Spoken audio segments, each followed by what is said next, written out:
Good evening, dear friend. Welcome to my YouTube channel Agriculture Study with Vinod Sir. Agriculture study with Vinod sir channel में आपका स्वागत है। मित्रों, आज का जो हमारा विषय है वो है मक्का मेज क्रॉप। इस पर हम जितने भी संभावित प्रश्न बन सकते हैं उन सारे प्रश्नों पर चर्चा करेंगे। यदि आप किसी भी एग्जाम की तैयारी कर रहे हैं तो आज का सेशन आपके लिए विशेष होगा। वैसे भी एग्रीकल्चर में टेक्निकल असिस्टेंट ग्रुप सी का नोटिफिकेशन जारी हो चुका है और सीनियर टेक्निकल असिस्टेंट का भी आने वाला है। यदि आप हमारे चैनल को देख रहे हैं तो मित्रों आपसे आग्रह है चैनल को सब्सक्राइब करें, लाइक करें, शेयर करें। और ये कंटेंट मैं 2-3 बुकों से कलेक्ट करके बनाता हूँ। मेरा ये पूरा प्रयास रहता है कि कोई भी प्रश्न छूटे ना और जितने भी संभावित प्रश्न से बन सकते हैं सारे आ जाएं, सारे इससे फंसेंगे, ये मुझे पूरा यकीन है। और मैं आपको ये यकीन दिलाता हूँ कि शायद आप सभी मेरी वीडियो देखकर जाएंगे तो इससे जो टॉपिक पढ़ाऊँगा इससे बाहर शायद कोई बन नहीं पाएगा, ये मैं आपको यकीन दिलाता हूँ। और मित्रों, यदि आप कोई आपके फ्रेंड मित्र तैयारी कर रहे हैं इन एग्जामों की तो आप उन्हें भी शेयर कर दें, चैनल को उन्हें भी अवगत करा दें ताकि दूसरों को भी ये जानकारी, अच्छा कंटेंट मिल सके। आइए आज का शुरू करते हैं। आज का विषय हम मक्का मेज क्रॉप पर हम बात करें।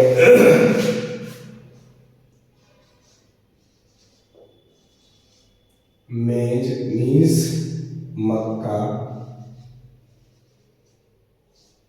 की खेती पर हम चर्चा करेंगे। बॉटनिकली अगर हम बात करें, बॉटनिकल एलिमेंट्स की बात करें तो जिया मेज इसका वानस्पतिक नाम है जिया मेज। और जो इसकी फैमिली है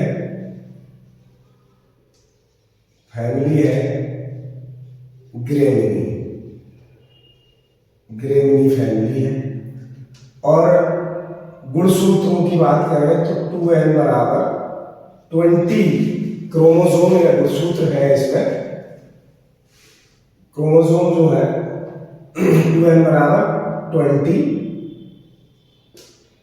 क्रोमोसोम या गुणसूत्र 2n बराबर 20। हम बात करें ओरिजिन प्लेस की, जन्म स्थान, ओरिजिन प्लेस की बात करें सेंट्रल अमेरिका है, अमेरिका। केमिकल कंपोजिशन की अगर हम बात करें तो इसमें जो प्रोटीन है,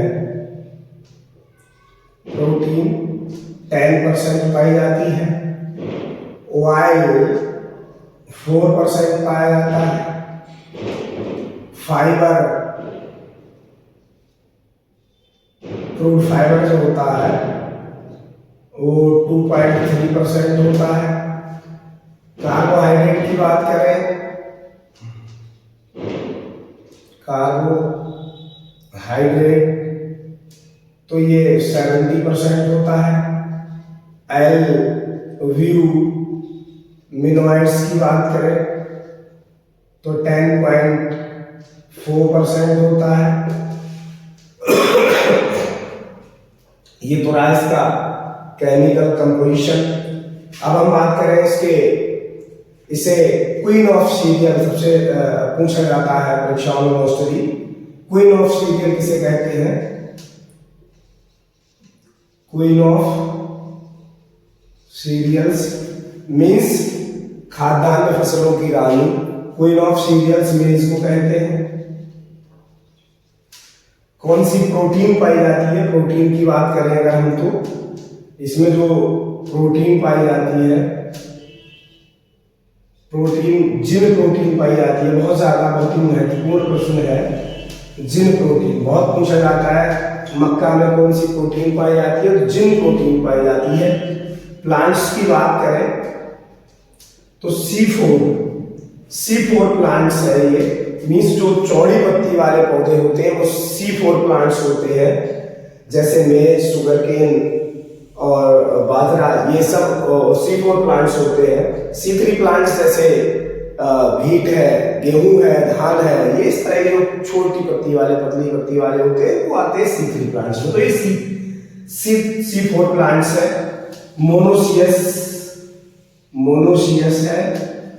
और हम बात करें मोनोसियस और क्रॉप की बात करें तो क्रॉप इसकी जो है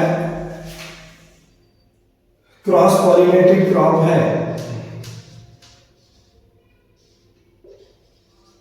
क्रॉस पॉलिनेटेड क्रॉप है। बात करें वाटर रिक्वायरमेंट की, वाटर तो 500 से 500 to 800 mm वाटर की आवश्यकता होती है, पानी की आवश्यकता होती है। अब हम बात करें जो प्लांट्स है वो, इसका जो मेल फ्लावर है, मेल पार्ट जो है फ्लावर का, मेल फ्लावर इसे कहते हैं टेजल। और फीमेल फ्लावर जो होता है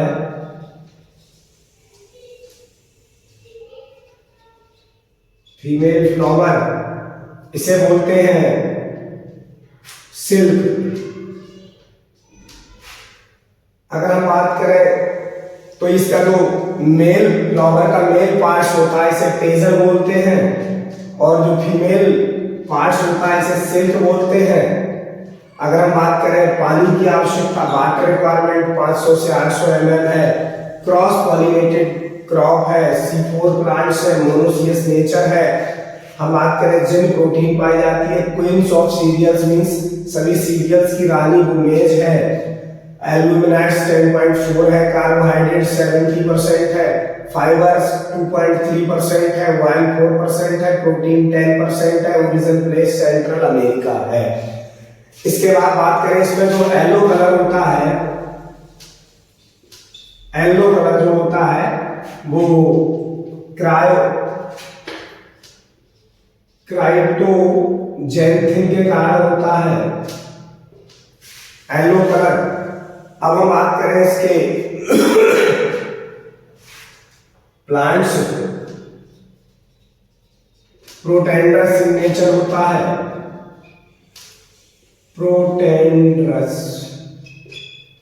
प्रोटेंडरस मीन्स जिन प्लांट्स में male flower appear first,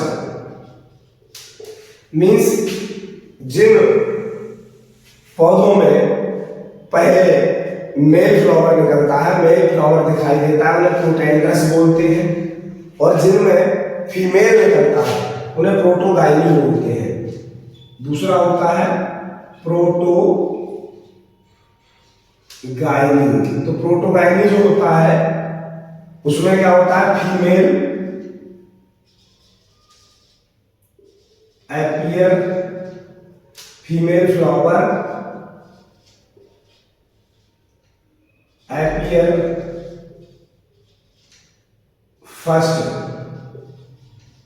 means जिसमें फीमेल फर्स्ट पहले दिखाई देगी उसे प्रोटोगाइनी बोलेंगे, इसमें मेल पार्ट पहले दिखाई देगा, पहले निकलेगा उसे प्रोटेंडरस बोलेंगे। तो ये प्रोटेंडरस नेचर का है। इसे तो मैंने आपकी जानकारी के लिए लिख दिया।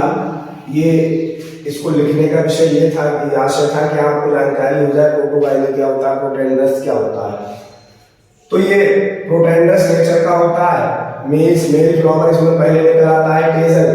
येलो कलर जो पीला कलर होता है वो क्राइटोजैंथिन के कारण होता है। ये जो मोस्टली जो डिपेंड रहते हैं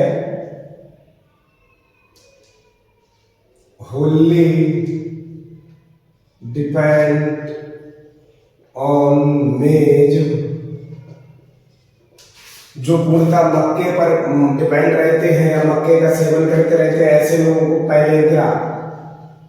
पैलेग्रा नामक बीमारी हो जाती है। अब हम बात इसके टेम्परेचर की करें, जो टेम्परेचर फॉर जर्मिनेशन के लिए 21 सेंटीग्रेड टेम्परेचर जर्मिनेशन की आवश्यकता होती है। टेम्परेचर फॉर ग्रोथ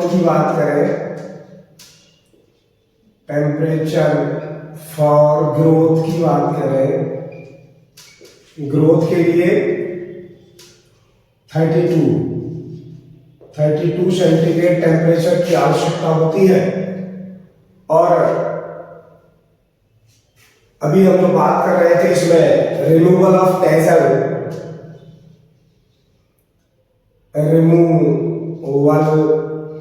टेजल मीन्स ऊपर से जो टेजल होता है, मेल पार्ट होता है, उसे अलग कर देते हैं, वो डीटेजलिंग प्रक्रिया, इसकी जो डीटेजलिंग कहलाती है, बहुत पूछी जाती है। डीटेजलिंग, रिमूवल ऑफ टेजल। ये अगर हम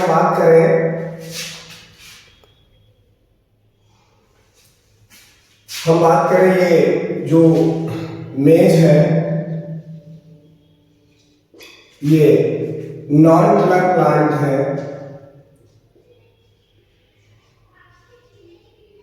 नॉन टिलर प्लांट है मीन्स इसमें टिलरिंग नहीं होती है, तो इसे टिलरिंग ना होने के कारण इसे नॉन टिलर प्लांट्स होते हैं, जिसमें कोई टिलरिंग होती नहीं है। टिलरिंग मीन्स जो किले वगैरह वो नहीं निकलते हैं, तो नॉन टिलरिंग प्लांट होते हैं। बात करें इसकी जो फर्स्ट हाइब्रिड डेवलप हुई थी,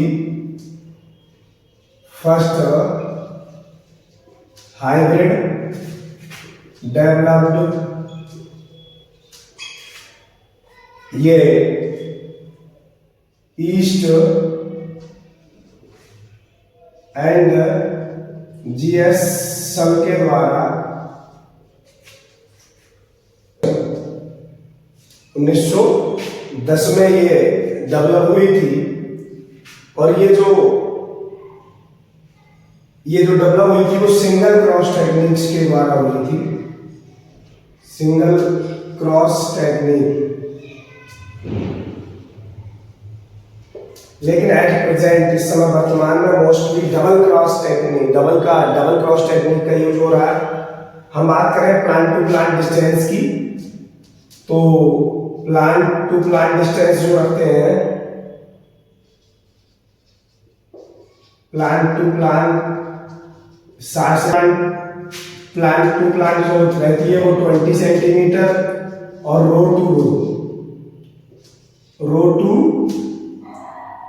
रो की बात करें वो 60 centimetre. Plant to plant 20, row to row 60 centimetre distance रखते हैं। सीड रेट की बात करें तो जो सीड रेट, अगर हम सीड रेट पर चर्चा की बात करें हाइब्रिड की, तो 20 से 25 केजी प्रति हेक्टेयर। कंपोजिट की बात करें, संकुल प्रजातियां 15 से 20 किलोग्राम प्रति हेक्टेयर। अगर हम बात करें फॉडर क्रॉप के लिए तो 40 से 45 किलोग्राम प्रति हेक्टेयर। मीन्स हाइब्रिड मक्का की 20 से 25 किलोग्राम, कंपोजिट की 15 से 20 किलोग्राम प्रति हेक्टेयर, और फॉडर बीज जो चारे के लिए वैरायटी होते हैं उसकी 40 से 45 किलोग्राम प्रति हेक्टेयर है। हम बात करें एक हेक्टेयर में प्लांट्स की बात करें, एक हेक्टेयर में जो इसमें प्लांट्स होते हैं वो 65,000 से 70,000 प्लांट्स पर हेक्टेयर होते हैं। ये पर हेक्टेयर, एक हेक्टेयर में 65 से 70,000 प्लांट्स होते हैं ऑन एन। अगर हम इसकी स्पीसीज पर चर्चा करें तो इसकी 7 स्पीसीज है। जो इस तरह है। जियामेज जैसे डेंट कॉर्न, डेंट भी दांत की तरह जिसकी होती है वो है जियामेज इंडेंटाटा, जियामेज इंडेंटाटा। ये mostly flint corn, flint corn means zea mays indurata. Sweet corn ये मीठी मक्का, zea mays saccharata, zea mays saccharata. Flour corn zea mays amylacea. Popcorn ये मक्का जो हम पॉपकॉर्न खाते हैं, पॉपकॉर्न बनाने के लिए इस स्पीसीज का प्रयोग करते हैं, जियामेज इबर्टा। ये प्रश्न बहुत पूछा जाता है, पॉपकॉर्न के लिए मक्का की किस स्पीसीज का प्रयोग करते हैं, तो वह है जियामेज इबर्टा, मीन्स जियामेज इबर्टा का प्रयोग करते हैं। बैक्सी कॉर्न ये बिल्कुल बैक्स की तरह होती है, तो जियामेज सिरेंटिना, सिरेंटिना, जियामेज सिरेंटिना। पॉड कॉर्न मीन्स पॉड की तरह होती है, तो ये जियामेज ज्यूनिकाटा, जियामेज ज्यूनिकाटा। सब में जियामेज लग जाएगा, जियामेज जियामेज जियामेज। स्पीसीज लास्ट में चेंज हुई है, वो मैंने चेंज करके लिख दी है। तो ये इसकी 7 स्पीसीज है, 7 सब स्पीसीज है। इसमें ये मोस्टली से बैक्सी कॉर्न है, बिल्कुल इसमें बैक्स की तरह दिखाई देता है, लगता है जैसे बैक्स जो होता है शॉप शॉप ऐसे बैक्स निकल रहा हो, ऐसा लगता है इसकी बॉडी से। सोइंग टाइम की बात करें, सोइंग टाइम तो खरीफ सीजन वाली का जो टाइम है वो है जून में इसे बोई जाती है। और रबी वाली की बात करें, रबी वाली ये अक्टूबर में बोई जाती है, अक्टूबर।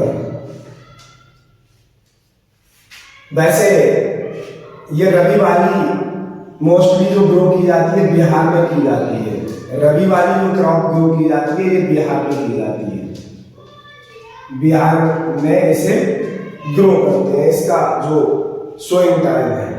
इसके बाद थिनिंग की बात करें, थिनिंग जो होती है इसमें मीन्स बिगड़ी कर, जो बिगड़ा करते हैं 15 से 20 डेज के बाद, डेज आफ्टर सोइंग, बुवाई के 15 से 20 दिन के बाद इसकी थिनिंग की प्रोसेस करते हैं, मीन्स बिगड़ी करते हैं।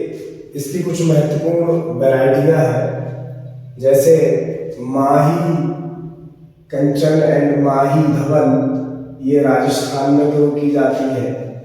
इसके बाद टॉप क्रॉस टेक्निक के द्वारा जो डेवलप की गई है वो गंगा 2 हाई स्टार्च, ये टॉप क्रॉस टेक्निक के द्वारा, टॉप क्रॉस के द्वारा तैयार की गई वैरायटियां हैं। इसके बाद कंपोजिट वैरायटियों की बात करें तो विक्रम है, विजय है, अंबर है, किशन है, जवाहर है, सोना है, ये कंपोजिट वैरायटियां हैं। Rice rich of lysine means मैं ये बता दूं डिफिशियंट की बात करें तो इसमें ट्रिप्टोफैन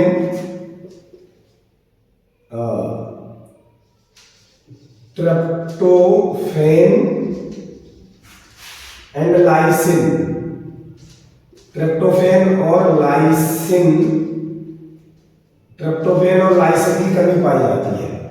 वैसे लाइसिन तो मोस्टली सभी सीरियल्स में इसकी डिफिशियंसी होती है, सभी सीरियलों में लाइसिन की कमी होती है, नहीं पाया जाता है, नहीं होता है इस एमिनो। लेकिन ये जो मेज है इसमें ट्रिप्टोफैन और लाइसिन ये दोनों की कमी पाई जाती है, तो इसके लिए कुछ वैरायटियां बनाई गई है। रिच लाइसिन रिच, इसमें लाइसिन को अधिक हो, जिनमें ऐसी वैरायटी को डेवलप किया गया है। तो ओपैक 2 प्रोटीना, प्रोटीना में 4% लाइसिन प्रोटीन है, और सैक और रतन ये वैरायटियां हैं, इनमें रिच लाइसिन है। सिंथेटिक वैरायटी में बात करें तो अंबर है।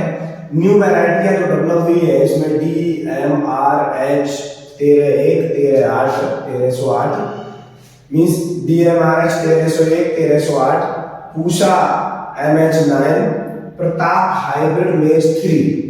और new varieties for quality protein की बात करें तो pack 2 gene, Shaktimaan 1 Shaktimaan 2, HQPM1 HQPM4, पूषा विवेक QPN9। ये कुछ इंपोर्टेंट वेराइटियां हैं जो कि इसमें मतलब जो वैरायटियां हैं ये पूछी जाती है परीक्षाओं में। कुछ इंपोर्टेंट वैरायटियां हैं, महत्वपूर्ण प्रजातियां हैं, लिखवा दी है।